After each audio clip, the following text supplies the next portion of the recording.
Já Eu vi. gostaria de apresentar a doutora Maria Lúcia, que vai Ok. contribuir hoje com a gente com tirar uma dúvida, e a doutora Elze, gentilmente, também está participando da nossa reunião hoje. E ficou para a Carol a apresentação do caso, né? E vamos em E o frente. Caio, né? Aí o Caio, que a gente tinha pedido ele participar, mas estava difícil a conseguir a lâmina, ele conseguiu, então vamos ter uma contribuição anatomopatológica também. Vamos lá, Posso Carol. começar? Pessoal, boa noite. Meu nome é Carolina, eu sou residente da Ipato e fiquei de trazer o caso clínico de hoje para vocês. Trata-se de uma paciente do sexo feminino, atualmente ela está com 71 anos, ela é natural de Minas Gerais, do Lar. Ela veio encaminhada pelo ambulatório de reumatologia, na época, em dezembro de 2010, ela estava assintomática por apresentar uma alteração laboratorial de aumento de gama-GT. De antecedentes, ela tem lúpus eritematoso sistêmico, ela era hipertensa, dislipidêmica, tinha o diagnóstico de catarata, fibromialgia e intolerância à glicose também. Ela usava de medicamento contínuo prednisona de 5 mg, hidroxicloroquina 400 mg, o colecaciferol, carbonato de cálcio, captopril e hidroclorotiazida. Em relação aos hábitos de vida, ela era tabagista, fumava cerca de 4 cigarros por dia, negava etilismo, transfusões sanguíneas, uso de drogas, tatuagens, hemodiálise, promiscuidade sexual ou contato com hepatopatas. No exame físico, ela estava em bom estado geral, anictérica, cianótica, corada, hidratada e eupineica. As auscultas eram normais, ela estava normocárdica, normotensa, o abdômen era plano, flácido, sem visceromegalias, ruídos presentes, traube livre, e o IMC na época era 28, que conferia sobrepeso. Na primeira consulta dela, ela trouxe os exames externos. Eu coloquei em negrito, que estava alterado, né, uma glicemia aí de 107, que colaborava com o diagnóstico de intolerância à glicose, um LDL alterado também de 133, e uma gama-GT de 53, um pouco mais de 2 vezes o valor da normalidade. Carolzinha, põe o ocultar ali, clica no ocultar. Ah, aqui. Foi? Era isso. E aí, gente, o que a gente faz quando chega uma gama-GT alta, uma paciente com todas essas possibilidades de alterações metabólicas? Quem quer comentar?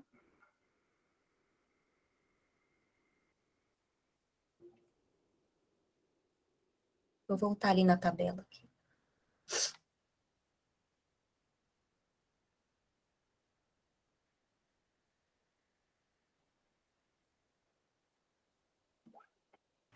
Ó, Ioanca?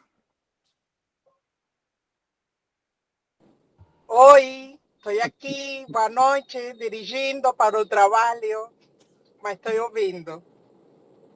Você ouviu tudo? Sim, estou ouvindo, estou aqui. Se a gente tivesse em Labana, quais seriam as possibilidades diagnósticas? Bom, uma paciente de 71 anos, sobrepeso, com lúpus, não?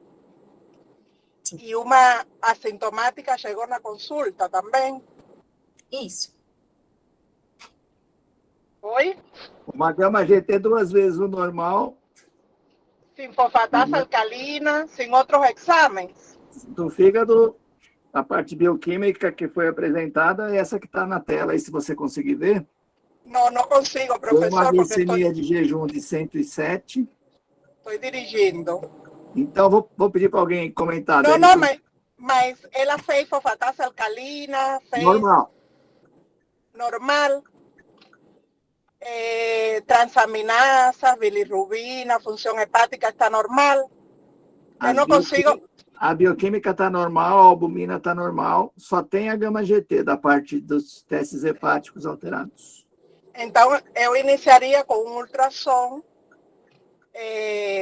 repetiria os exames, função hepática, transaminasa, sorologia, virais. E qual seria a sua primeira possibilidade? Então, GGT, só GGT elevada, uma paciente que não faz uso de álcool, que não, com uma obesidade. Então, pensaria em alguma doença metabólica, em alguma uma síndrome metabólica. Alguém quer ajudar a Ioanca? Sim, por favor, que te...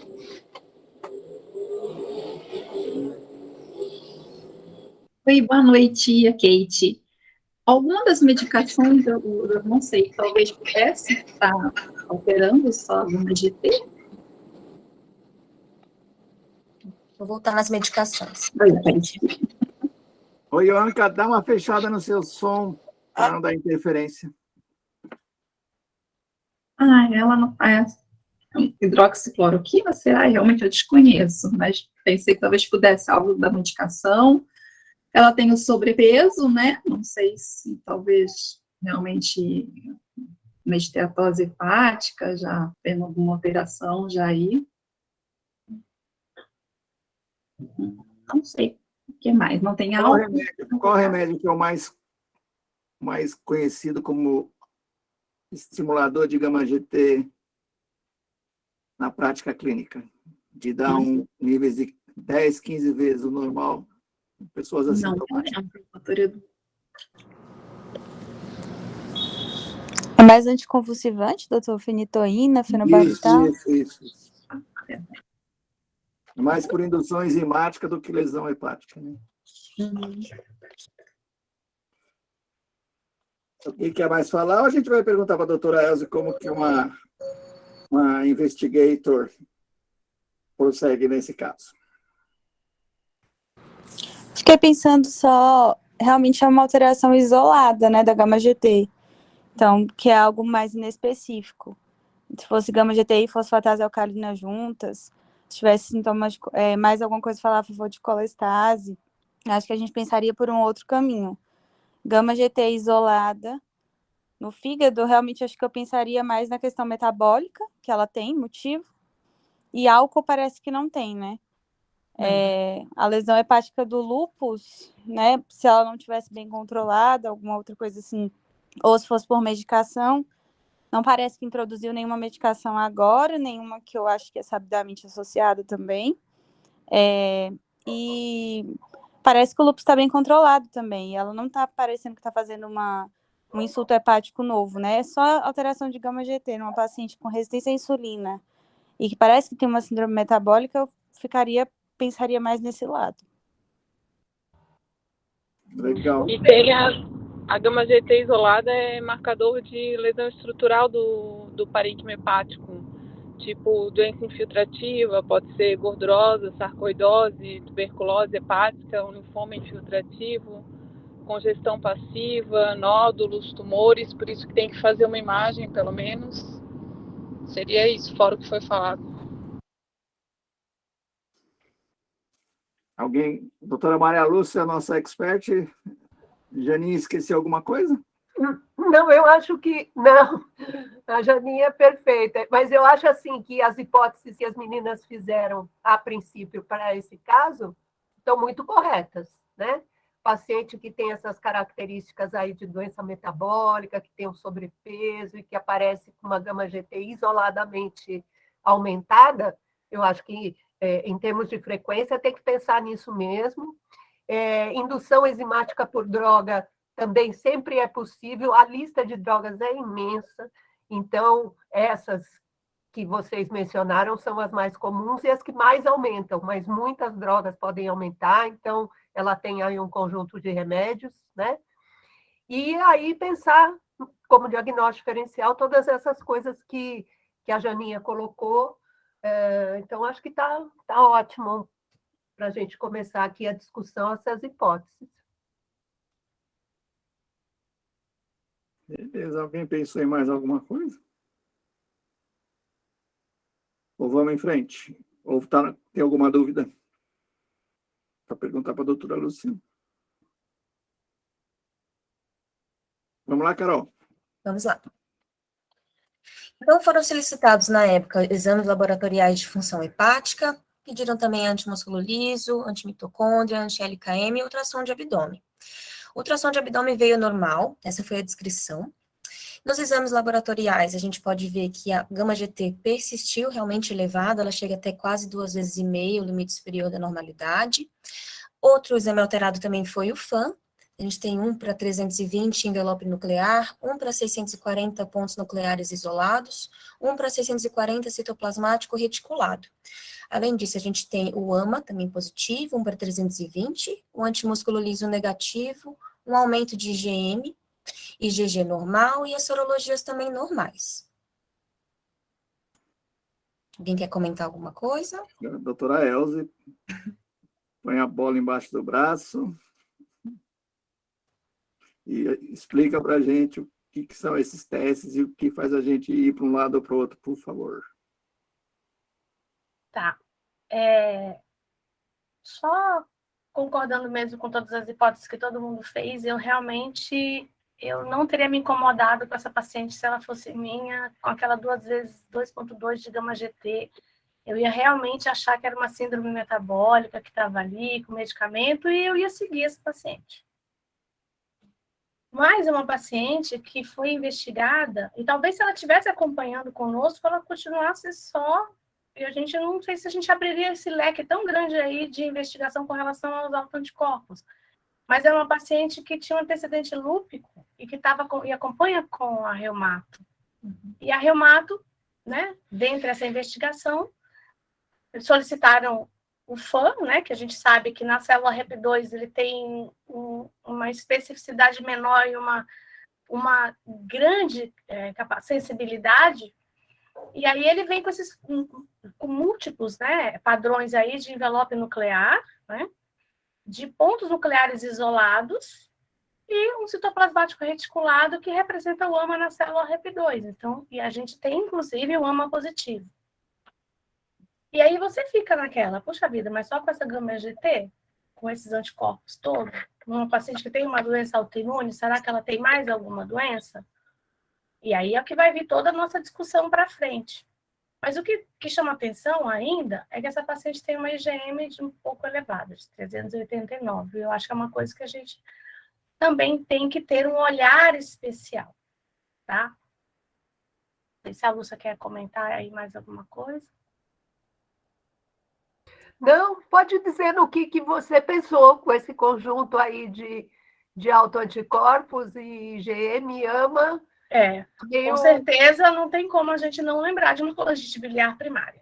A gente sabe que é uma associação, é raro, hepatite autoimune com lúpus, né? A gente vê muito mais alteração de um fígado, repercussão lúpica no fígado, né? Alterações de hepatites virais, esteatohepatite, até mesmo por medicamentos. Esses pacientes fazem muitas vezes uso de pulso de corticoide, fazem muita esteatohepatite, mas nós temos raros casos que a gente tem hepatite autoimune.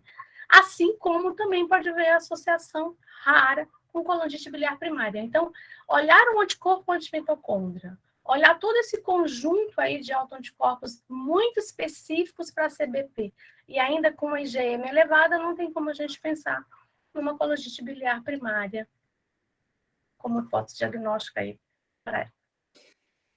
Doutora Lúcia, a Elze já confessou que ela não teria pedido tudo isso de cara, além do ultrassom, e talvez ela não prosseguisse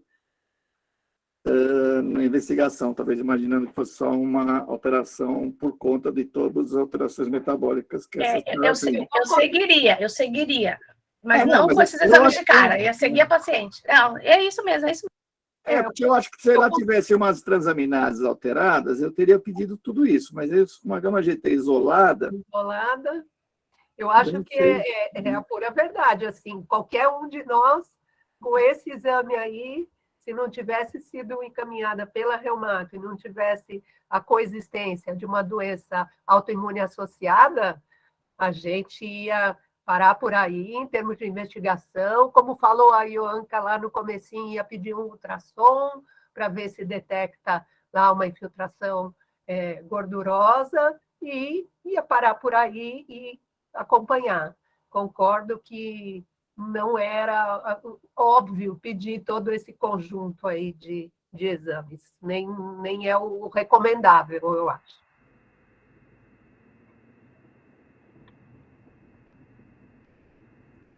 E você consegue comentar cada um desses, doutora, ou a Elze, desses padrões aí, o que eles representam?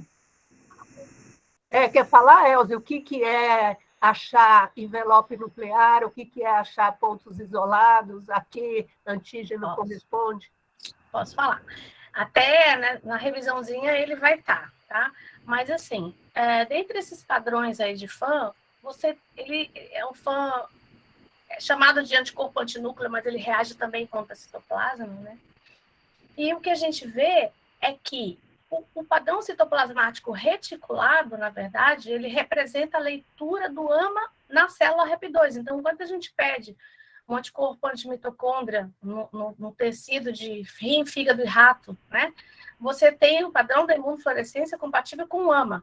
Mas se você olhar o soro desse mesmo paciente e jogar no substrato antigênico da célula REP2, você olha estruturas coradas em forma de uma rede reticular no citoplasma, que são as mitocôndrias. Então, é a leitura do AMA na célula REP2.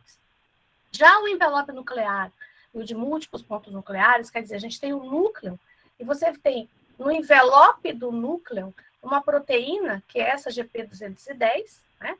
Então, o autoantígeno do envelope nuclear é o GP210, e no núcleo você tem pontos isolados, que é esse nuclear DOTS, cujo autoantígeno é o anti-SP100. E esses são os dois marcadores que são relacionados com especificidade para a colangite biliar primária. O envelope nuclear tem ainda uma conotação prognóstica de pacientes com uma resposta, uma progressão maior de doença, maior risco de evolução para a insuficiência hepática, e o de pontos nucleares isolados, ele funciona muito mais como critério diagnóstico em pacientes com CBP AMA negativo. E tem ainda o padrão centromérico, que essa paciente não apresenta, mas também é encontrado na CBP e representa também um critério prognóstico. E só um detalhe, né, Elze? Às vezes as pessoas leem por aí essa história dos pontos isolados, que precisa ter mais que 10, menos que 10. Agora não se dá mais importância para essa contagem dos pontos isolados. Então, se tiver pontos isolados na fluorescência no núcleo, é significativo para a presença do SP100. Isso que eu ia te perguntar, o fato de ter 1 para 640 não significa que deve ter mais ou menos pontos isolados? Não. Então, de gama GT isolada, viramos uma CBP. É isso? E a fosfatase alcalina, doutora Elze? Não fechou critério, teoricamente, né? Porque nós estamos com um critério. Exato. Não tem a colestase e não temos ainda a biópsia. Então, por enquanto, temos uma suspeita de CBP. Saca, o doutor Caio vai contar para a gente isso, ou a gente tem algum exame antes para mostrar? Acho que a Carolzinha tem antes. Tem mais slide antes, Carol? Já é a lâmina agora, não, né? Não, temos mais. É que eu queria mostrar essa evolução, né? Ela foi acompanhada, ela foi encaminhada em 2010, no final de 2010, 2011, no comecinho a gente viu esses exames, e ao longo dos anos ela permaneceu acompanhando com a gente, em consultas periódicas, todas assintomáticas, e mantendo esse padrão de gama-GT sempre aumentados. E, além disso, a gente continuou pedindo esse FAM, o AMA, o IgM, que também persistentemente elevados durante esses anos. Até que um dia, realmente, foi tomada uma conduta que eu acredito que vocês já sabem qual que foi, né? Quer mostrar, Caio? Quanto tempo a gente levou para biopsiar? Foi de 2011 até 2016. 5 anos. Desculpa, eu perdi, mas a gente deu algum remédio para ela ou a gente foi só... Nesse meio tempo, não. Só acompanhamento, pedido de exames e reavaliação. Doutora Elze, se isso for uma CBP, nós atrasamos 5 anos e podemos ter prejudicado a paciente? Com certeza. A gente sabe que pacientes tratados em fases mais precoces sobrevida igual da população normal.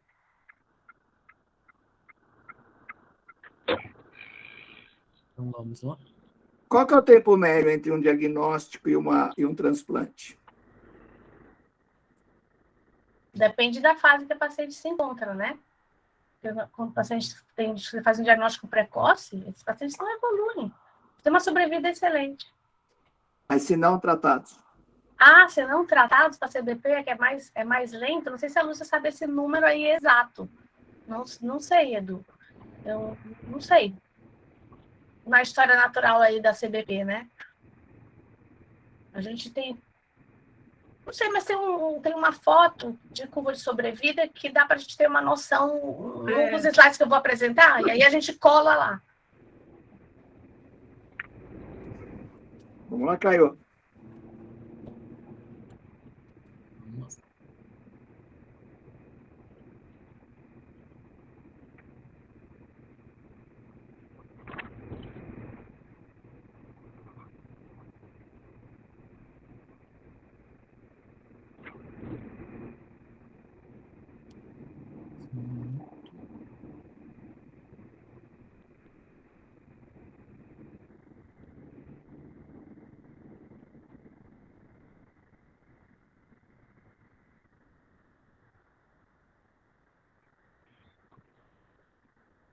Vamos lá. Eu peço desculpa da imagem, porque como foi uma lâmina que foi pedida um pouquinho em cima da hora, e é um caso antigo, então, com o tempo as lâminas elas vão descorando, né? Então, infelizmente aqui a coloração tá um pouco fraca, mas a gente consegue ver. Porque como teve o feriado, eu não consegui a parte técnica recorar, fazer novas lâminas, mas aqui a gente consegue ver. Então, em relação à reticulina, né, a reticulina aqui está descorada, a gente vê, né, que eu esperaria ter essa marcação um pouquinho mais acastanhada do colágeno, que a gente vê no espaço porta. Só que aqui a gente vê, né, tem o colágeno, mas é o colágeno normal, não tem expansão portal, não vejo nada de cronicidade nessa fome. Aninha, fecha o microfone. Em relação à amostragem, eu tenho 7 espaços porta, tá? Não tenho fibrose portal. O que me chama a atenção? Quando eu olho alguns espaços porta, de primeiro momento me chama a atenção a inflamação, né? Eu vejo que tem uma expansão portal às custas de inflamação, e quando eu observo essas células inflamatórias, eu vejo um predomínio de linfócitos. Né? Olhando alguns, né, espaços portais aleatórios, né, a gente observa que a própria estrutura portal ela está degenerada, ela está alterada. Então, aqui eu tenho um ducto interlobular, e o que me chama a atenção é a alteração degenerativa. Né? Então, às vezes eu coloco no laudo, então o que significa essa alteração degenerativa? É esse padrão que a gente vê de pleomorfismo do epitélio biliar. Né? Então, a gente vê esse arranjo nuclear, um distinto do outro. Tem um núcleo maior, um núcleo mais redondo, um núcleo mais irregular, um núcleo um pouquinho mais piquinótico. Então, mostrando mesmo que está tendo alteração degenerativa. Né? Essas alterações, no caso aqui, a questão está bem relacionada ao processo inflamatório. Tá? Olhando outro espaço portal, que chama atenção, igual eu já falei antes, então é um infiltrado denso, né? Até mesmo formando um aspecto bem de agregado, e o que chama atenção é o centro do agregado, né? Vou até voltar nessa imagem inicial, né? A gente vê um infiltrado denso, e o que me chama atenção é essa estrutura no centro. E quando a gente olha de perto, a gente vê o quê? Que é o epitélio biliar, né? A gente vê, né, o epitélio bem cúbico aqui, com as células bem redondinhas, até células, o núcleo maior do que as células inflamatórias, mostrando mesmo que é a estrutura biliar, e essa estrutura biliar dentro desse infiltrado linfocitário, né? Então, perdido aqui no meio desse infiltrado. Olhando também outras áreas, né, nesse mesmo campo, né, a gente tem o ducto aqui na região central, a gente vê que esse infiltrado, quando a gente olha, por exemplo, essa área, é um infiltrado que está restrito ao espaço porta. Porém, em contrapartida, nessa outra área, a gente vê que esse infiltrado linfocitário ele já começa a extravasar para a interface e começa a envolver alguns hepatócitos daqui da interface. Então, eu vejo esse hepatócito e esse infiltrado já começando a fazer aquela necrose em saca-bucal. E aqui do mesmo jeito, né? Eu vejo o infiltrado e eu vejo um resto aqui de hepatócito, né, na região periportal, ele sendo abraçado pelo infiltrado, né? Então, eu estou vendo que tem uma atividade de interface, porém ela é discreta, né? Ela é focal. Por quê? Porque eu vejo outras áreas e outros espaços porta e não me chama atenção isso, eu não vejo a agressão da interface. Então, baseado nesses achados, o diagnóstico final ficou como uma hepatopatia crônica de padrão biliar, com discreta atividade de interface e colangite linfocítica, né? Então, junto com os achados laboratoriais e com os informes clínicos, a gente favoreceu uma colangite biliar primária de provável estádio 1, né? A gente não viu fibrose, não vejo nem proliferação ductular aqui. Perguntas? E não tem nada de esteatose, né, Caio? Nada. Eu tinha até mostrado, na verdade, esqueci de anexar. Na verdade, ela tem uma esteatose, mas é uma esteatose grau 1, é mínima, tá? Não chega nem a 20%. Na verdade, eu esqueci de colocar a foto que eu pus do parênquima. Mas é uma esteatose mínima. Grau 1. Não tem nada de achado para a gente pensar numa NASH, alguma coisa associada. Se ela não fosse lúpica, né, só com esse achado, ela não teria avançado tanto, e mesmo a gente demorou para biopsiar, né?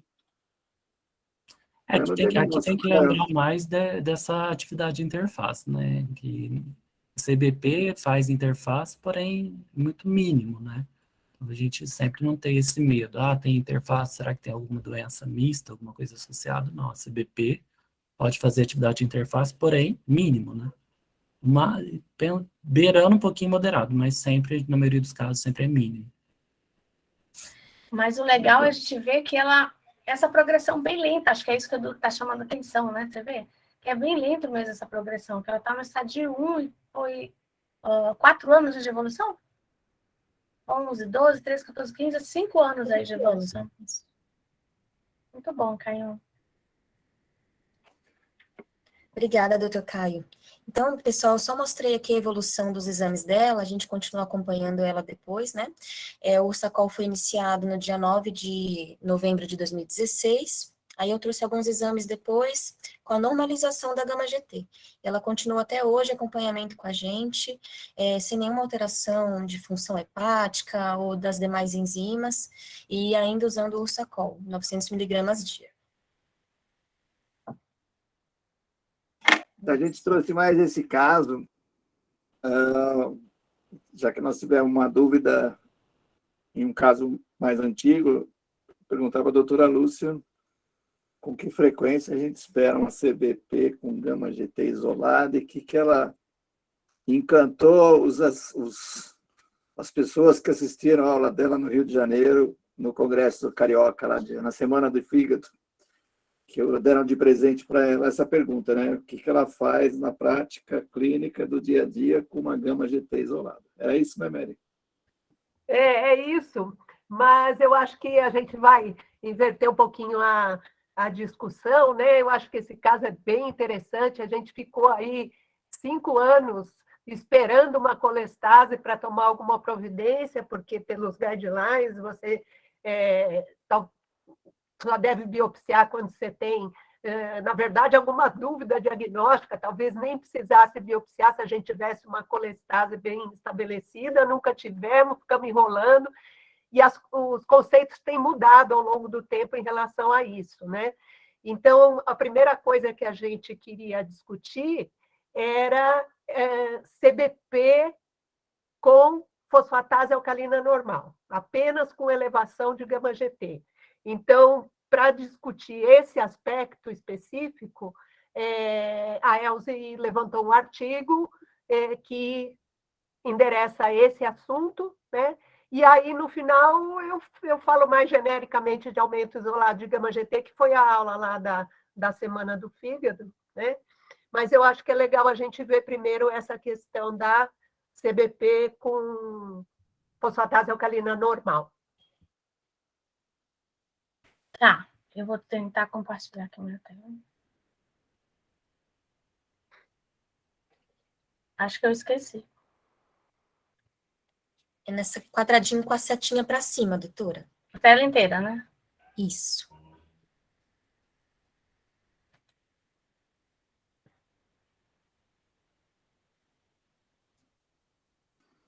Antes delas apresentar, alguém quer fazer alguma pergunta para se ficou sobre o caso específico?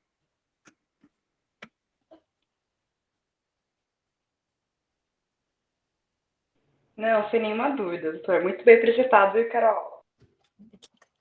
Carol arrasou. Estão me ouvindo, né, gente? Agora eu não vejo mais ninguém. Tudo certinho? Estão vendo minha tela? Tudo certo. É a propaganda da aula, né? Que você está projetando. É porque a gente não sabia como é que eu ia começar. Eu falei assim, bom, vou colocar o caso, né? Bom, então o caso dessa paciente, como a gente acabou de discutir, que o diagnóstico foi fechado, então, numa CBP, né? Que a gente sabe que é uma doença colestática crônica, que tem uma evolução progressiva, lentamente progressiva, que acomete preferencialmente mulheres de meia idade. Vai haver uma destruição dos ductos biliares intrahepáticos, com evolução para cirrose, suas complicações se não tratada, e a gente sabe que essa boa resposta ao tratamento ocorre principalmente em pacientes tratados na fase mais precoce da doença. E sabemos que o diagnóstico de CBP, pelos nossos guidelines que temos atuais, né, você tem que preencher 2 desses 3 critérios. Então, a evidência de colestase bioquímica, né, caracterizada por elevação da fosfatase alcalina, positividade do anticorpo antimitocôndria ou outros anticorpos específicos de CBP, isso veio desde 2018 para cá, que incluiu esses padrões específicos de FAM, SP100 GP210, se o AMA negativo, e a presença, a evidência de colangite linfocítica destrutiva não supurativa. Então, o caso que a Carol acabou de apresentar, esse nosso caso, ele tinha simplesmente a positividade do anticorpo antimitocôndria, não caracterizando, então, 2 desses 3 critérios. Então, o anticorpo antimitocôndria, a gente sabe que ele representa uma marca sorológica da CBP, que tem uma frequência extremamente elevada, de 95%, uma especificidade e sensibilidade alta para diagnóstico. Os títulos, eles não têm relação com o prognóstico desses pacientes, e ele é considerado realmente o anticorpo mais específico para uma patologia. E aí temos ainda esses padrões específicos de FAM, né, que é envelope nuclear e múltiplos pontos nucleares, que é anti-SP100 e anti-EP210, que tem o mesmo valor diagnóstico que o anticorpo antimitocôndria, sendo particularmente útil no diagnóstico de CBP AMA negativo. E as diretrizes que nós temos atualmente, eles recomendam a gente solicitar a pesquisa do anticorpo antimitocôndria apenas em pacientes que tenham colestase bioquímica, e o conceito de colestase bioquímica é a fosfatase alcalina acima de 1,5, limite superior da normalidade, gama-GT acima de 3 vezes. No entanto, essa solicitação, quando a gente tem um AMA, que apresenta esse padrão característico nesse tecido triplo, né? Que é tecido de rim, fígado, estômago de roedor, que mostra essa imunofluorescência aí nos túbulos renais distais, no glomérulo, e cora a célula parietal da mucosa gástrica, ele também pode ser encontrado na imunofluorescência em células REP2, né, que mostra esse padrão citoplasmático reticulado que eu tinha comentado anteriormente, que ele faz essa rede reticular aqui, ó, corando essas mitocôndrias que estão no citoplasma em forma de uma rede reticular. Então, o que nós temos aqui? Na verdade, a leitura do AMA. Nesse tecido de roedor triplo, né, com rim, fígado e estômago de roedor, e na célula REP2, que dá esse padrão citoplasmático reticular. Existem esses outros padrões, como foi mostrado, envelope nuclear, contra essas proteínas aqui do envelope nuclear, e o de múltiplos pontos nucleares, pontos isolados, com proteínas do centro, né, do núcleo, que é o padrão anti-SP100. Essas nossas diretrizes, eles não recomendam realização da biópsia hepática nesses pacientes, como é o caso dessa paciente, que apresentam simplesmente sorologia ou autoanticorpos isolados para CBP. Então, positividade do AMA ou padrões específicos de FAM para CBP. E ele sugere, a nossas diretrizes, um acompanhamento a longo prazo desses pacientes, anualmente, pois eles podem desenvolver uma colestase bioquímica ao longo dos anos e, finalmente, preenchendo esses critérios diagnósticos para CBP. Porém, em 1986, teve um trabalho que a gente já sempre ouvia falar, eu buscava muito esse trabalho, que é um trabalho que mostrou, num relacionamento muito estrito com reumatologistas e hepatologistas, 29 casos de pacientes que tinham AMA positivo com fosfatase alcalina normal, que foram biopsiados. 93 desses pacientes eles tinham achados histológicos característicos de CBP. Em 41% esses achados eram típicos, em 59% eram sugestivos, e apenas só 2 desses pacientes, 7%, tinham achados histológicos normais. E 50% desses pacientes tinham a gama-GT elevada.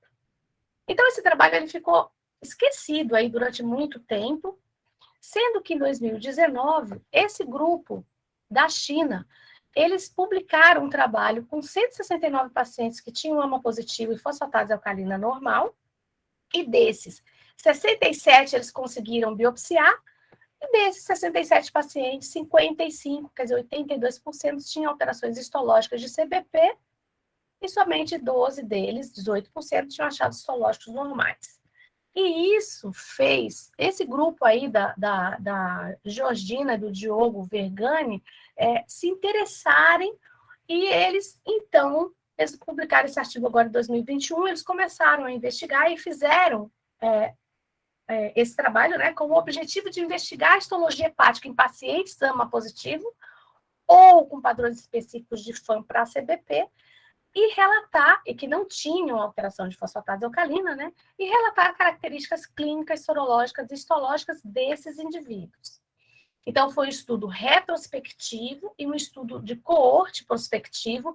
Os critérios de inclusão eram a positividade do anticorpo antimitocôndria e ou padrões específicos de FAM para CBP, que apresentassem níveis normais de fosfatase alcalina e que tivesse uma histologia hepática disponível para avaliação. Nessa histologia, nessa avaliação histológica, eles dividiram em 5 grupos. Eles caracterizaram como típico de CBP, a presença de colangite destrutiva não supurativa, com ou sem uma inflamação granulomatosa, consistente com CBP, com múltiplos focos de lesão dos ductos, colangite ou ductopenia, e sugestiva de CBP quando estava presente uma inflamação portal, com uma lesão focal discreta do ducto, como, por exemplo, uma irregularidade no epitélio de revestimento, atenuação do ducto biliar. E os outros 2 eram alterações sugestivas de outras doenças, os outros 2 grupos, e alterações não específicas. Desses resultados, que o N foi de 30 pacientes, 90% eram mulheres, uma média de idade aí de 53 anos. O aumento de gama-GT ele foi presente em 53% desses pacientes, 27% tinham elevação de ALT, 11 pacientes tinham aumento de ALT e AST, lembrando que 40% desses pacientes eles apresentavam gama-GT normal. Com relação ao resultado da avaliação histológica, 24 de 30, quer dizer, 80%, eles tiveram alterações histológicas características de CBP, sendo 2 apenas casos tidos como típicos de CBP, 16 casos consistentes com CBP e 6 casos sugestivos de CBP. Tá? Então, com relação aos autoanticorpos, o AMA, na imunofluorescência, nesse tecido triplo aí de roedor, foi presente em 26 desses 30 casos, quer dizer, em 87%. Os títulos eles variaram de 1 para 40 até 1 para 5.120. Eles titularam até o máximo aí de diluição, eles titularam até desaparecimento, né, nesses títulos. Então, a gente às vezes vê, quando eles põem a tabelão inteira, a gente vê títulos bem elevados. O FAM foi positivo em 4 pacientes, que eram AMA negativo. Esses pacientes apresentavam padrões diferentes de FAM. O primeiro caso tinha o FAM, todos eles tiveram FAM mistos, né, como a gente pode ver desses 4 pacientes. Um caso tinha um envelope nuclear, 1 para 320, um pontilhado fino, nuclear pontilhado fino, 1 para 160, 1 para 2.560 de padrão centromérico. O outro paciente apresentava 1 para 1.289 de padrão centromérico e pontilhado fino. O outro caso de múltiplos pontos nucleares e pontilhado fino e múltiplos pontos nucleares. Quer dizer, todos eles apresentavam padrões específicos de FAM incluindo envelope nuclear ou múltiplos pontos nucleares, e as biópsias desses pacientes foram consistentes com CBP ou sugestiva de CBP, mesmo diante da negatividade do anticorpo antimitocôndrio. E 6 desses pacientes que não tiveram alterações características de CBP, 5 deles eram AMA positivo, 1 tinha apenas um fano padrão de envelope nuclear, né, que é aquele GP210, e eu achei interessante trazer essa tabela, porque eu fiquei curiosa para ver o que esses pacientes apresentavam nos achados histopatológicos, e eles tinham simplesmente presença de esteatohepatite, né, e doença gordurosa, tá? E esses pacientes, quase todos, só um deles aqui, ó, cadê a gama-GT? Tá aqui a gama-GT, só um que tinha uma gama-GT elevada. Então, diante desses resultados, com relação ao tratamento, 24 desses 30 pacientes foram tratados, um ele se recusou a tratar, e o outro caso, eles não tinham dados aí da terapia. Entre os pacientes tratados, 14 tinham elevação de gama-GT antes do tratamento, então eles puderam comparar esses dados da gama-GT em 11 pacientes, 10 deles tiveram melhora dos níveis de gama-GT, incluindo normalização em 5, e aí eles fizeram uma observação que o único paciente que não tinha diminuição da gama-GT após o tratamento com ácido ursodesoxicólico foi um paciente número 20, né, e também era o único paciente que tinha características histopatológicas de CBP e tinha também doença gordurosa, e eles acharam, então, que dentro desse contexto, a preservação, quer dizer, a elevação persistente da gama-GT pudesse ser devido, então, à esteatose e não à colestase. E aí, quando eles fizeram uma análise comparativa de pacientes que tinham padrão histológico sugestivo compatível ou típico de CBP versus o que não tinham esses achados, eles observaram a diferença apenas significativa com relação ao nível de gama-GT, que foi maior nos pacientes que tinham histologia compatível, característica com colangite biliar primária. Então, eles discutem, né, que os dados desse estudo, eles indicam que as diretrizes atuais para o tratamento, para o diagnóstico de CBP, ou seja, AMA positivo, padrões específicos de anticorpo antinúcleo e níveis elevados de fosfatase alcalina com ou sem biópsia hepática, mostrando a histologia compatível com CBP, ele não consegue abranger todo o espectro de apresentação da CBP. E isso tem implicações clínicas importantes, pois tem evidências claras que o tratamento precoce com ácido ursodesoxicólico, ele retarda consideravelmente a progressão da doença, levando a um tempo de vida comparável ao da população normal, que a gente pode ver nesse trabalho aqui. Olha, sobrevida de 10 anos aqui, Edu, ó. Então, aqui são pacientes não tratados versus pacientes tratados. E que esse intervalo de tempo maior do diagnóstico até o início do tratamento, ele também foi associado com uma menor probabilidade de resposta ao tratamento, mostrando a importância do diagnóstico e do tratamento precoce para esses pacientes. Aqui, eles discutem ainda que uma alta proporção de indivíduos com AMA positivo, mas que tem níveis normais de fosfatase alcalina, como é o caso como é esse caso, então, que a Carol acabou de apresentar, podem ter características histológicas de CBP, como foi relatado por esse trabalho em 1986, onde 27 pacientes com positividade ao AMA foram submetidos a uma biópsia hepática, mostraram características histológicas de CBP em 27 de 29, quer dizer, 93% disso, né? E que, nesses estudos, eles puderam acompanhar alguns pacientes, que foram 5 pacientes ao longo de 17, quase 18 anos de acompanhamento, e eles relacionaram que esse... Quer dizer, 5... Vou ler, gente. 17,8% de acompanhamento, durante o qual 5 pacientes morreram de condições não relacionadas à doença, 83% dos 24 sobreviventes desenvolveram colestase bioquímica. Então, a gente não tem hoje, mas esses pacientes acabam desenvolvendo colestase bioquímica ao longo do acompanhamento, porque esses pacientes eles não foram tratados. Essa importante observação foi amplamente ignorada pelos grupos de estudos de CBP por vários anos, mas atraiu um interesse recente após esse estudo da China relatar a presença de características de CBP em 82 dos 67 pacientes que tinham positividade ao anticorpo antimitocôndria com fosfatase alcalina normal.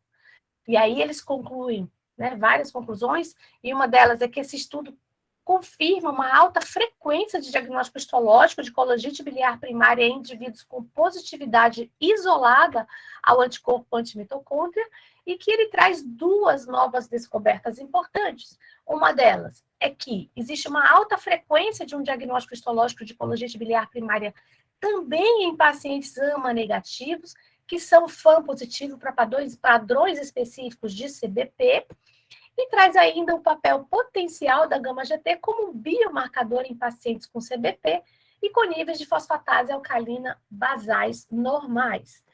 Vale a pena ressaltar que esses níveis de gama-GT, eles não se correlacionam com a gravidade dos achados histológicos.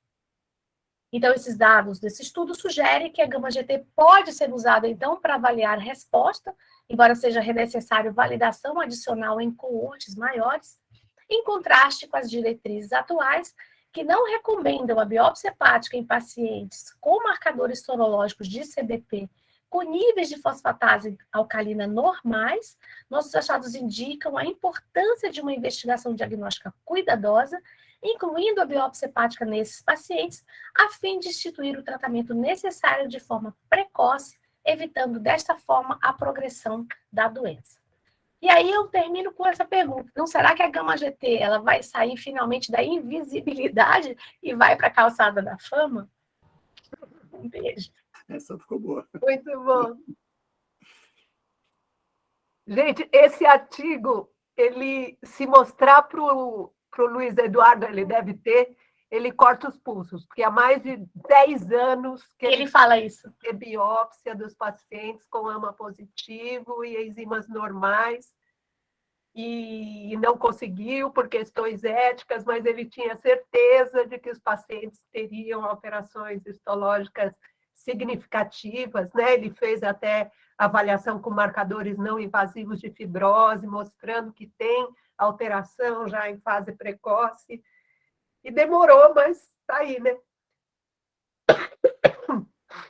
Sabe, eu procurei demais aquele artigo de 1986, e eu ficava pensando, puxa vida, o que aconteceu com aquele artigo? Sempre aquela discussão, a fosfatase está normal, o que a gente faz? Segue esses pacientes. Mas está aí, né? E esse estudo da China é bem grande, são 67 pacientes que eles biopsiaram. Eu lembro do Betinho, numa reunião anatomoclínica dos anos 90, que eu acho que ele mostrou, eu tenho certeza que o Betinho que mostrou que eram casos do Jesus Pietro, lá da Universidade, acho que é de Pamplona, na Espanha, que ele seguiu. E o número era meio parecido com esse do Vergani aí, que eram 30 com AMA positivo, com exames normais, e depois de um tempo de follow-up, praticamente todos alteraram a enzima. Não lembro se ele tinha biópsia, mas que realmente isso acontecia. É mais ou menos na época desse trabalho aí, eu lembro, acho que foi o Betinho que apresentou. E eu lembro que era do Jesus Pietro, que era aquele cara que sempre que alguém tratava uma hepatite C com alguma coisa, ele tinha 200 casos já tratados. Parece alguém que a gente já conhece. Mas ele era incrível porque sempre ele tinha muitos casos de uma coisa que recentemente estava descrita. E ele falava desse AMA positivo com bioquímica normal, que com o tempo todo mundo ia apresentar as enzimas canaliculares alteradas. Eu acho que o Luiz Eduardo está certo, né, Mary? Sim. Eu acho que ele está certo, e eu acho que a gente agora... tem subsídio, né? Aos nossos casos, independente da gama-GT, porque ela ajuda em 50% dos casos, mas outros 50% ela não vai ajudar. Então, frente aos nossos casos, eu acho que a gente está embasado para pedir biópsia. Eu acho que está certíssimo. Eu não sei se a Elze estava, mas acho que voltei para você, Mary. No final do ano, eu atendi uma paciente, acho que ela tem 60 e poucos anos, e ela veio de um ginecologista da nossa turma, que por causa da gama-GT alta. E eu pedi a fosfatase, e daí vi que muito tempo atrás alguém já tinha pedido, ela estava alterada, e ela tinha as enzimas, as duas alteradas, quando fazia junto. E eu pedi o FAM, o mitocôndria, e ela veio só com o SP, acho que GP210 positivo. Até a Patrícia me ligou lá do laboratório para falar comigo, porque acho que um dos fãs tinha sugestivo. E eu acabei pedindo a biópsia veio enorme. E ela não tem nada, fígado normal. Então é o outro lado da moeda, né? Aquele com enzimas canaliculares, com autoanticorpos, que eu não precisaria ter biopsiado para dar remédio. Eu já estava dando remédio e ela insistiu, que ela falou como que ela tinha operado vesícula com um bambambam aí, e ele nunca tinha falado isso para ela. E ela começou eu falei, então vamos fazer a biópsia para documentar que essa é uma doença que existe. E qual foi minha surpresa? A biópsia veio normal. Doutor Edu. É um dilema, né? Se você não trata, porque nesse caso você tinha enzima alterada e tinha o autoanticorpo, né? Doutor Edu. E aí é uma biópsia, né? É um fragmento onde você pode não ter tido a possibilidade de pegar algum ducto aí alterado, enfim, eu acho que dá para tratar nesse contexto, né? Eu continuei tratando, ela tinha, acho que 24 ou 25 espaços porta na biópsia. Nossa! Essa é... Você que fez? Tem alguém com a mão levantada. Depois eu queria perguntar. E o Evandro, lá da patologia, que laudou, né? Foi bem confiável também. Acho que a Rita estava com a mão levantada. Isso, boa noite. Eu sou colega de Campo Grande e eu só queria compartilhar com vocês que eu tenho uma paciente com um quadro muito parecido. É uma jovem de 25 anos, né? E que me procurou com alteração de gama-GT, mas já tendo antecedentes familiares de colangite biliar primária, uma irmã que aos 34 anos faleceu, e o pai que acompanhava, porque aqui nós não temos transplante, eu sou de Campo Grande, né? E o pai que acompanhou essa irmã, ele, durante a investigação, descompensou uma doença e também descobriu que tinha CBP e também foi a óbito após transplante. Então, ela veio para a investigação com uma gama-GT bem tucada, perto de 57 para um valor de 32, 33, um laboratório até que tem um valor assim diferente do que a gente tem aqui. E fosfatase totalmente normais, transaminases também, mas assim, aquele padrão que a gente fica assim para mulher, jovem, né, assim, de 30. E ela, assim, muito chocada com toda a história familiar, né, e a gente acabou cedendo e fazendo biópsia mesmo com uma gama-GT com esses níveis. E a biópsia dela é uma biópsia tinha uma amostragem boa de 16 espaço porta, mas assim, mostrava agressão do epitélio ductal, mas não tinha atividade de interface. Mas era dos 16 espaços portas, mais ou menos, só tinha agressão em um. E eu fiquei assim naquela dúvida, né? Falei, por que fui biopsiar? Por que fui inventar essa biópsia agora, nessa história toda, né? E eu tô acompanhando há 1 ano essa paciente, né? E assim, não sei, vou começar a ler um pouco mais esses artigos e acho que estou me encorajando a tratar. Em relação aos autoanticorpos, você... O antimitocôndria dela é alta, é 1 para 640. Ah, tá.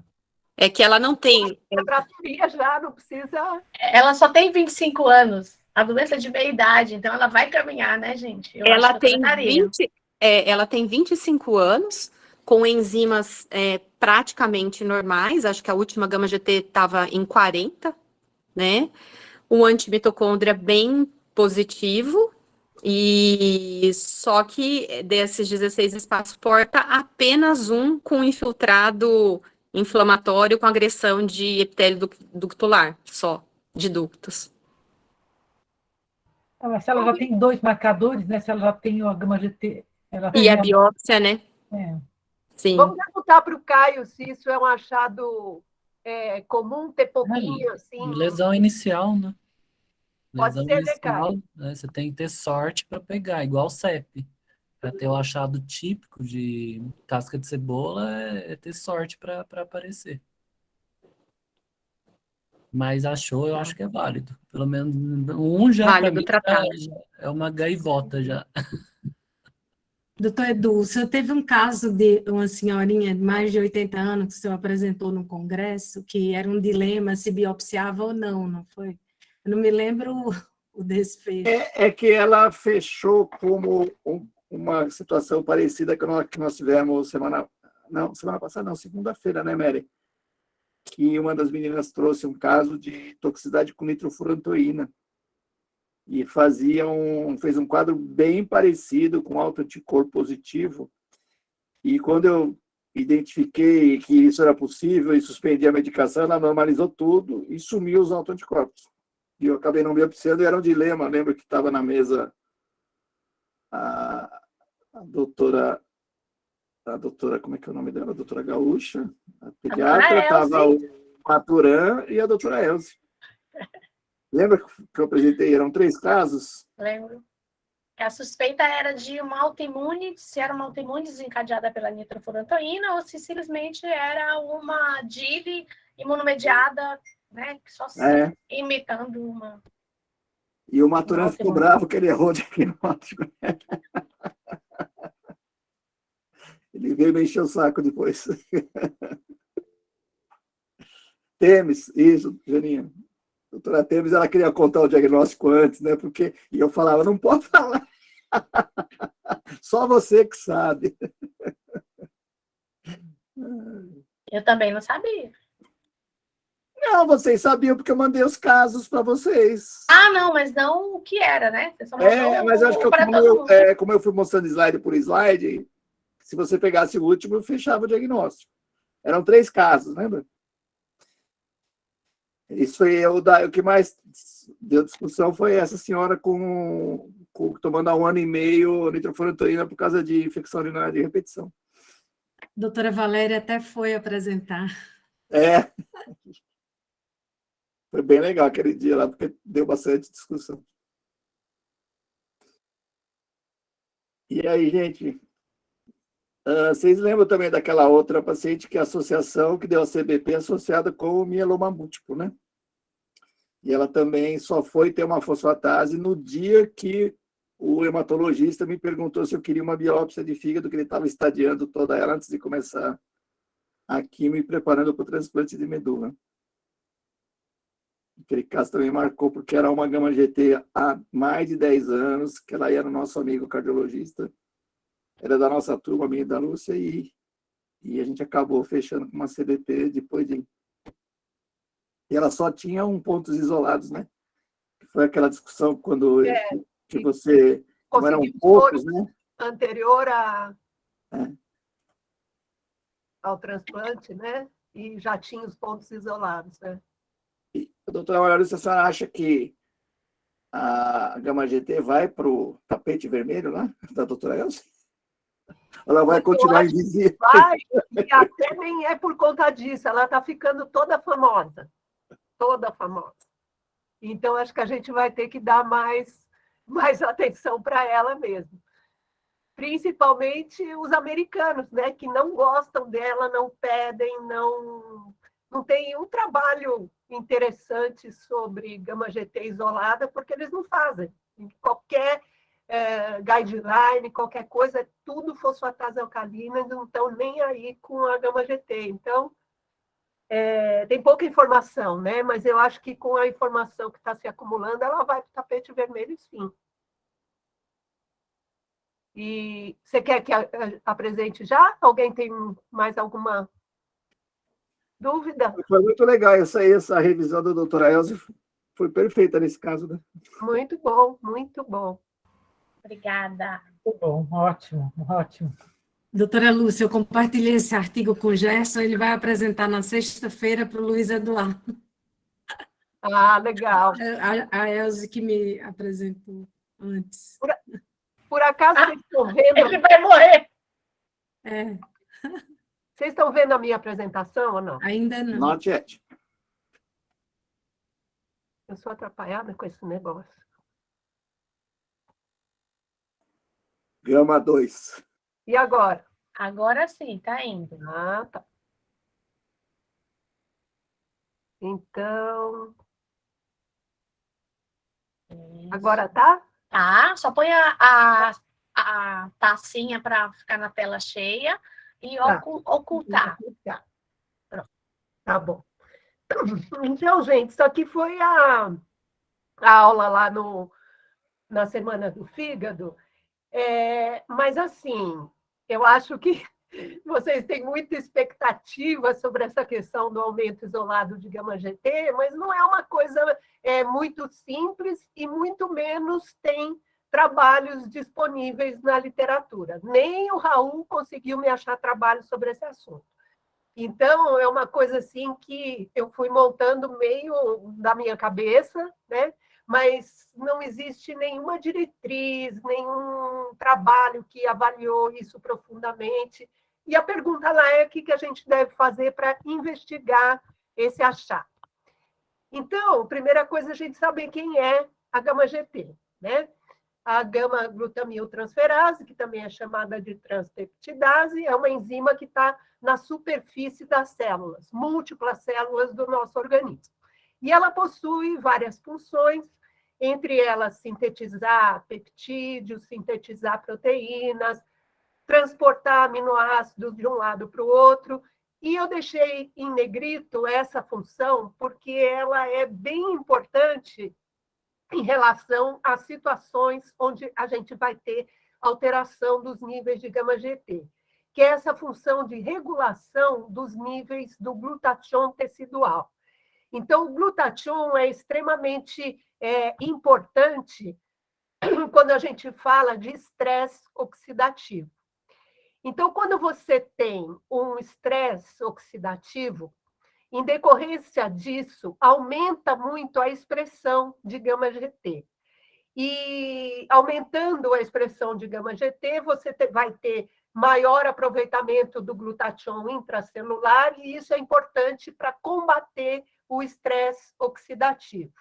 Então, uma das grandes funções, entre aspas, da gama-GT é ela ser um marcador de que está havendo alguma situação de estresse oxidativo. E depois a gente vai ver a importância que isso tem nas diferentes doenças e na fisiopatologia dessas doenças. Em relação à distribuição, gama-GT tem um monte de órgãos. Tem principalmente no fígado, mas tem em túbulos renais proximais, tem no cérebro, pâncreas, intestino, próstata, células endoteliais, coração, porque ela está na maior parte das superfícies celulares. Agora, o nível sérico de gama-GT, ele é basicamente uma gama-GT proveniente do fígado. Esses outros órgãos têm gama-GT, mas ela não é liberada na circulação. Então, quando a gente pede no laboratório gama-GT, o que a gente está dosando é basicamente uma gama-GT que vem do fígado. Lá no fígado, a enzima ela se distribui em dois locais principais. Nas células do epitélio biliar, principalmente nos ductos interlobulares e nos pequenos ductos, daí a elevação de gama-GT quando você tem uma colestase ou algum processo de lesão ou de doença biliar. Mas ela também está presente no retículo endoplasmático dos hepatócitos. Daí a elevação com os indutores enzimáticos, porque você vai ter, então, a liberação ali através do retículo endoplasmático. Algumas coisas que a gente precisa saber sobre essa dosagem de gama-GT. A gente já viu que quando você dosa, ela vem basicamente do fígado, mas ela é influenciada por uma série de coisas. Sexo, idade, exercícios, gravidez, peso, dieta, medicações. Então, não basta olhar a gama-GT isoladamente, a gente precisa ver em que contexto que ela está E eu pus essa tabela aí para mostrar para vocês como ela aumenta os seus níveis normais com a idade. A gente até nem vê isso nos valores de referência que vem de laboratório, mas ela aumenta bastante com a idade, principalmente, ou quase que exclusivamente, no sexo masculino, principalmente por causa dessa gama-GT prostática. Então, quando você tem algum tipo de alteração, ela começa a aumentar em circulação. Então, a gente precisa ter um certo cuidado e avaliar se o paciente não fez exercício, a idade que ele tem, a dieta, se está em jejum, não está em jejum, tudo isso influencia nos níveis de gama-GT. E aí, em termos de aplicação clínica, eu comecei dizendo o que eu falo sempre para todos os alunos, para as coisas, que a gama-GT é uma enzima promíscua.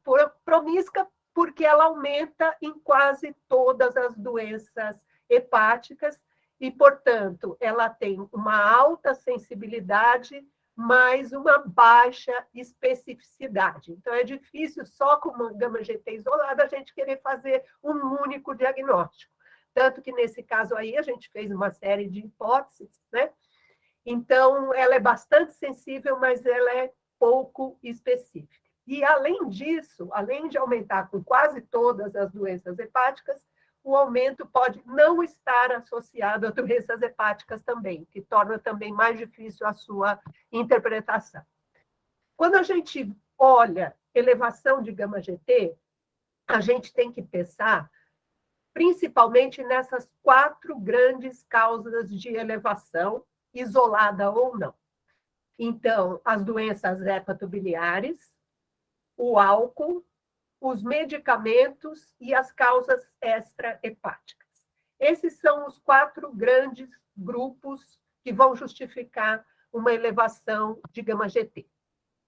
Começando por doenças hepáticas, a gama-GT está aumentada em 85% das hepatopatias. Então, ela não refresca muito em termos de diagnóstico etiológico.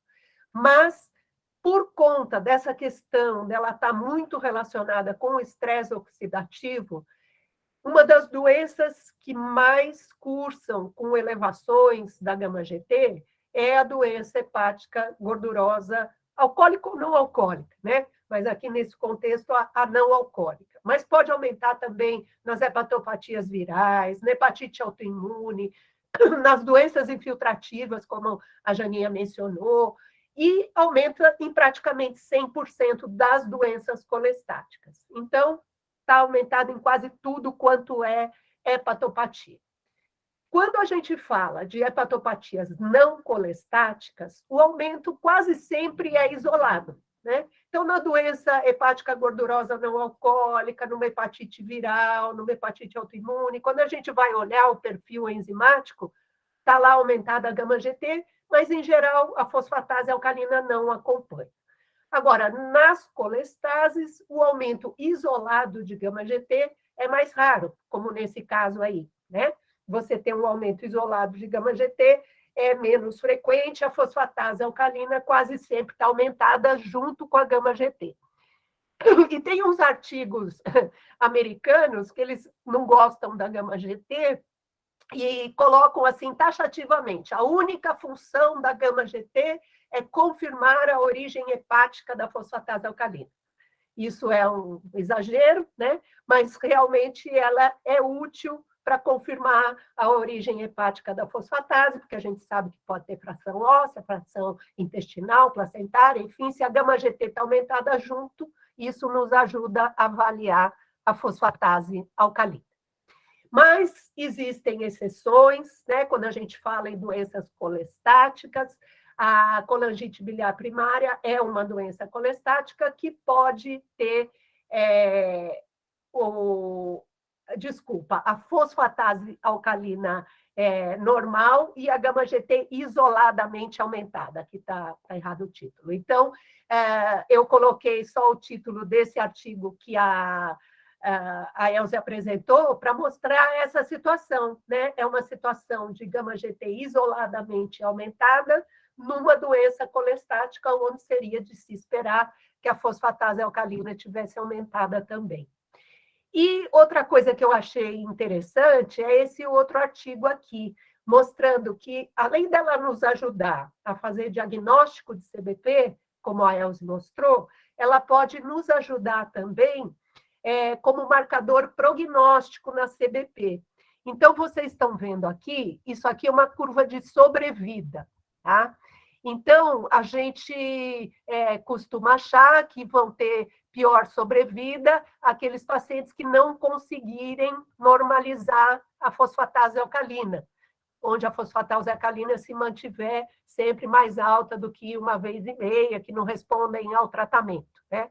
E essa coorte grandona aqui, mais de 2.000 pacientes, mostrou que, mesmo nos pacientes que normalizam a fosfatase alcalina, se eles mantiverem uma gama-GT elevada, mais do que 3 vezes o limite superior do normal, eles têm uma sobrevida significativamente menor do que aqueles que normalizam as duas coisas.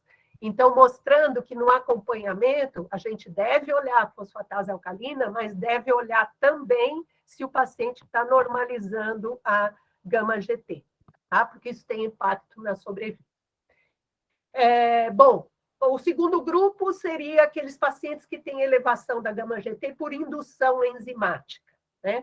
Então, em relação aos medicamentos, a gama-GT aumenta com um número imenso de medicamentos, principalmente os hipnóticos, ansiolíticos, antidepressivos, anticonvulsivantes, então todas drogas de ação em sistema nervoso central, isso aumenta bastante por indução a gama-GT, mas também anticoncepcionais, anti-inflamatórios, até aspirina, heparina, metotrexato, cimetidine, e a lista vai embora, né? Então, muitas medicações podem induzir a gama-GT, e nesses casos, como é por indução, o aumento é quase sempre um aumento isolado de gama-GT. O importante nessa questão é saber que isso não tem nenhum prognóstico ruim. Então, não há necessidade de descontinuação da droga, porque isso não vai levar a nenhum grau de hepatopatia, tá? Depois vem a ação do álcool, né? Então, como a Ivonete costuma dizer, a cana-GT, né? O abuso alcoólico ou a doença hepática alcoólica pode causar aumento isolado de gama-GT. Tanto o abuso, numa pessoa que não tem hepatopatia, como o paciente que tem doença hepática alcoólica. No abuso alcoólico, essa elevação pode até durar bastante tempo, né, em circulação, essa elevação da gama-GT. Eu estava lembrando que o Renato, né, professor da nossa disciplina, ele fez uma tese que era com gama-GT em pacientes esquistossomóticos e não esquistossomóticos. Não sei se o Edu lembra disso aí. Ele dava lá um suco de laranja com uma quantidade grande de álcool, né? Os pacientes ficaram tudo bêbados e ele avaliava a gama-GT horas depois, 24 horas depois, e ela estava aumentada por causa desse abuso alcoólico, mesmo em pacientes que não têm hepatopatia.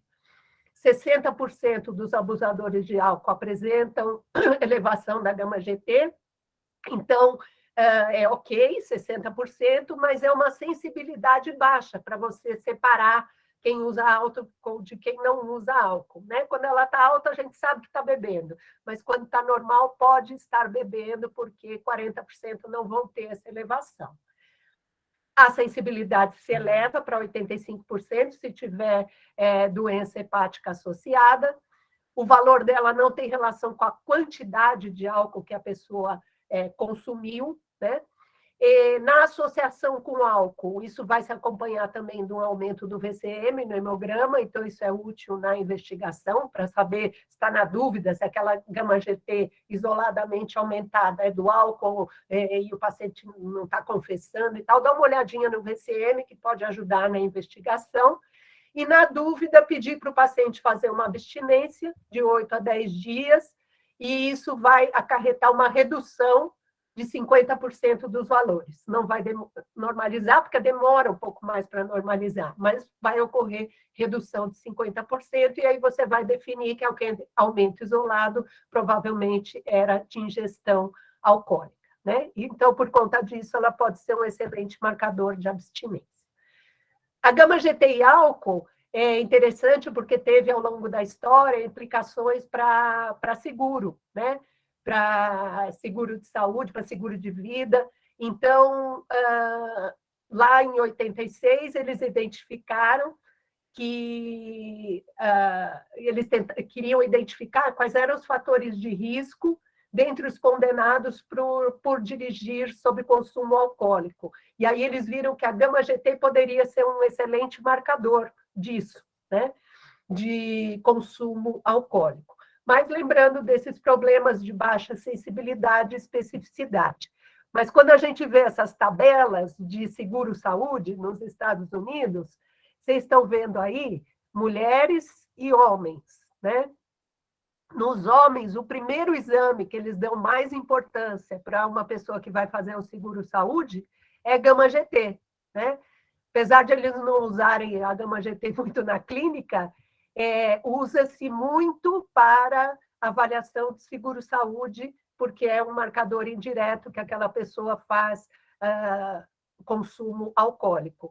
E em mulheres, eles acham que mulher mais jovem acho que não bebe tanto, mas a partir dos 30 anos ela começa a aparecer também como o primeiro exame na avaliação de um paciente que vai fazer um seguro-saúde. Então, a gente tem situações onde a gente vai ter elevação isolada de gama-GT, e a única coisa que eu encontrei assim, na literatura sobre esse assunto foi uma proposta de algoritmo, não que eu concorde com ele, mas eu só estou mostrando porque é uma coisa que está publicada, avaliando o paciente que tem elevação isolada, o nível de gama-GT, menos do que 3 vezes o limite superior do normal, ou mais do que 3 vezes o limite superior do normal.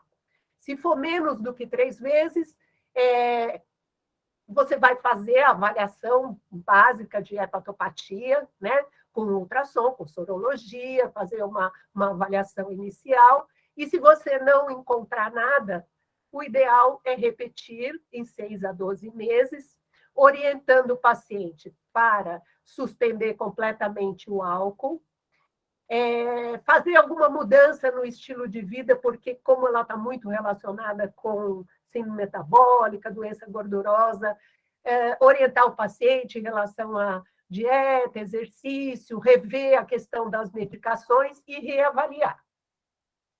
E no paciente que tiver ela maior do que 3 vezes o normal, você não achou as coisas mais habituais, repetir mais cedo, em 3 meses, com as mesmas orientações. Aí, se naquele paciente que tem ela baixinho, ela aumentar, e naquele que já tem ela alto, ela ficar daquele jeito ou aumentar mais ainda, fazer um fibroscan, tá? E se esse fibroscan for menor do que 7, e essa gama-GT for menor do que 100, e você já pesquisou as coisas básicas, já fez todas essas investigações, ignorar. E se o fibroscan for maior que 7, aí sim você investigar mais profundamente. Como eu disse para vocês, não sei se eu concordo com esse algoritmo, é um algoritmo baseado aí em elastografia, mas é uma proposta de acompanhamento de um paciente com gama-GT isolada que a gente não consegue avançar no diagnóstico, né?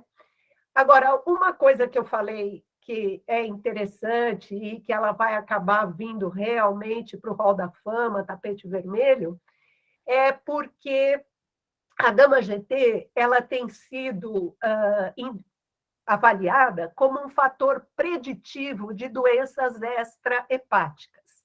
Então, uma gama-GT persistentemente elevada, isolada, que você procurou hepatopatia em todo canto, fez uma avaliação extensa e não encontrou nada, essa gama-GT elevada, ela está associada a um risco das pessoas fazerem um diabetes tipo 2 em não diabéticos, risco de mortalidade por todas as causas, risco de mortalidade por doença cardiovascular, infarto ou AVC, risco de neoplasias do tubo digestivo, urológico, pulmão, risco de demência. Então, tem um monte de trabalhos na literatura acompanhando essas coortes gigantescas, com um monte de pacientes, e vendo que os pacientes que tinham permanentemente uma gama-GT isoladamente aumentada, esses pacientes, ao longo do tempo, depois de 10 anos, depois de 15 anos, tinham mais probabilidade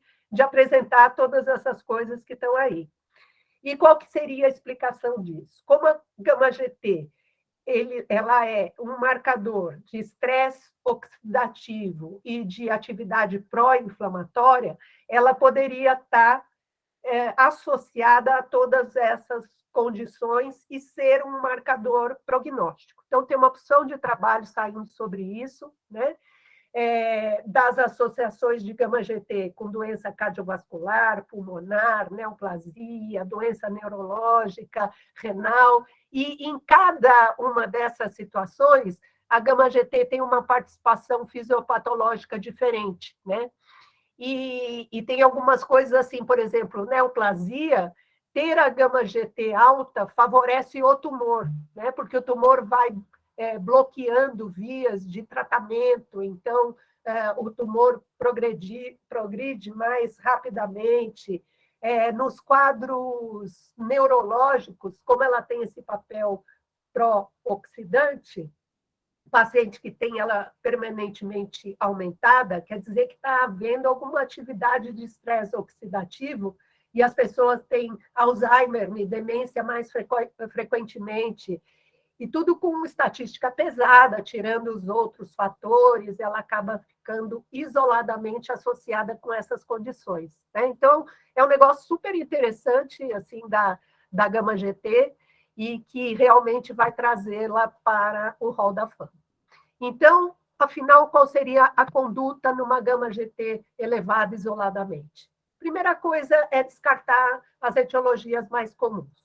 A doença hepática, as doenças hepáticas, e entre elas muita atenção para a doença hepática gordurosa não alcoólica, avaliar a questão do consumo de álcool, avaliar todos os medicamentos. Não há indicação de biópsia hepática se este for o único achado. Esse caso que nós discutimos, nós acabamos biopsiando, não porque ela foi o único achado, né? Era um achado associado a autoanticorpos, mas sair biopsiando uma gama-GT isoladamente elevada, não há esta indicação, pelo menos a literatura não apoia esse tipo de indicação de biópsia hepática. O que se deve fazer é monitorar por 1 a 2 anos, juntamente com a aminotransferases, com a fosfatase alcalina, para ver se vão aparecer evidências mais claras de uma doença hepática associada. Se ela permanecer isoladamente aumentada, sem variação ascendente, for um nível pouco elevado, e você já acompanhou por 1 a 2 anos, talvez você possa, eventualmente, parar a investigação, porque existem 3% de pessoas que têm níveis anormais de gama-GT, aquela pontinha da curva de Gauss, né? Mas essas pessoas não têm doença. Agora, frente a esses achados novos, pode ser que a gama-GT esteja lá sendo um biomarcador de eventos futuros, mas ainda não há evidência para que ela seja utilizada rotineiramente com essa finalidade, né? Os trabalhos são muito recentes, mas eu acho que a gente, na verdade, não deve abandonar um paciente com gama-GT isoladamente elevado e deve acompanhar. Foi isso que eu falei lá. Sensacional, professora Lúcia. Imagina, Melinha, porque você é amiguinha. Ai, muito bom, maravilhoso. A gama-GT ela é Interessante mesmo. Ela é interessante. Então, mas acho que é bem isso. Acho que como ela pode ser marcadora e pode causar algumas coisas, a gente não sabe muito bem, como é que você vai liberar um paciente? Acompanhou 2 anos, não achou mais nada, você simplesmente fala, olha, não volta mais aqui, pronto? Também acho. Eu tenho muito paciente e eu vou acompanhando, não acha nada, mas vou repetindo de tempos em tempos alguma coisa, outra, para os exames gerais, exatamente se você vai associar isso com alguma outra doença geral, né? Acho que não dá para abandonar um paciente, não. Exatamente, também acho. Mas eu acho que a história eu- do Fibroscan talvez seja interessante assim para você intervir mais profundamente, né? Então, ele tem, além disso, uma alteração no Fibroscan, ok, talvez valha a pena biopsiar, qualquer coisa assim. Mas abandonar, eu acho que não. Pelo menos uma vez por ano, ver o paciente, avaliar essas coisas metabólicas, né? Fazer lá uma pesquisa de resistência insulínica e acompanhar. Acho que não dá para abandonar, não. A Virgínia, minha amiga. A doutora Virgínia estava uma gata, sábado. Nossa, estava arrasando, as duas, né? Arrasou, as velhas arrasaram. Coisa mais linda! Vocês perderam a festança aqui dos baianos ricos. Tiramos o pé da miséria, literalmente. Que beleza! Aquela festa de 3 bandas. Saímos 2h30 da manhã, ainda estavam seguindo o segundo jantar, ainda tinham mais 2. Aquelas coisas. Se fui pobre, não me lembro, mas foi muito legal. Foi tudo bem. Para a Maria Lúcia, que trabalhou muito tempo no laboratório, eu lembro de ter consultado pelo menos umas 2 vezes com essa questão do seguro-saúde, né? De os pacientes eles usarem nos Estados Unidos para seguro-saúde e aqui no Brasil usava até como admissional. Isso continua e é um problema no laboratório, porque e aqui na Bahia você tem que carimbar, além de tudo, você tem que carimbar o exame e assinar. Então, quando você faz isso no laboratório e que tem um aumento, o candidato sempre quer falar com o médico. Então, sobra para a gente, veja bem, olhe bem, que você não tem, quer dizer, não é um critério de exclusão, né? Para um milhão de causas de elevação.